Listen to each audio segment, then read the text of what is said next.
Ассаламу алейкум ва рахматуллахи ва баракатух. Құрметті жамағат, құрметті шәкірттер. Бүгінгі сіздермен өтетін сабағымыз сүкінді мим. Сүкінді мимге қатысты үш ереже бар. Олар бірінші ғунналы идғам мислайн, екінші ихфа шафауия, үшінші исхар шафауия. Ғунналы идғам мислайн дегеніміз не?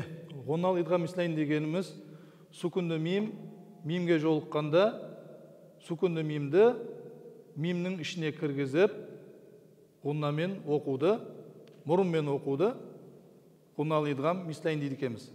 Мысалы, ләкуммә дегенде бірінші мимді мимнің ішіне кіргізіп, танау арқылы шамал ұстап оқимыз. Ләкуммә, ләкуммә деп. Кейінгі мысалға келетін болсақ, алейхим мұқсаданы мына бірінші мимді екінші мимге кіргізіп, шамалы мұрынмен ұстайды екенбіз, танау арқылы. Алейхим мұқсада, алейхим мұқсада деп танау арқылы ұстап оқиды екенбіз. Екінші қағидаға келетін болсақ, ихфа шафауия. Ихфа шафауия дегеніміз не?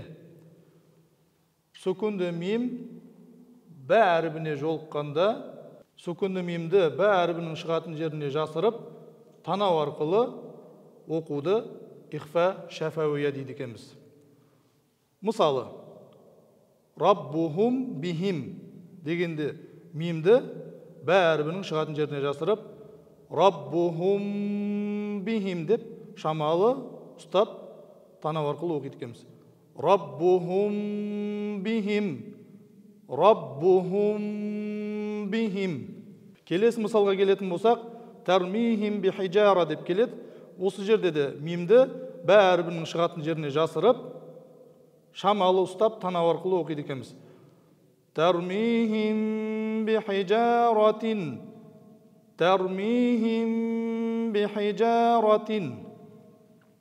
Исхар шафауияға келетін болсақ, сүкінді мим бә әрібі мен мим әрібінен басқа 26 әріпке жолығатын болса, ол кезде сүкінді мимді ашық, анық, айқын оқиды екенбіз. Яғни білдіріп оқимыз.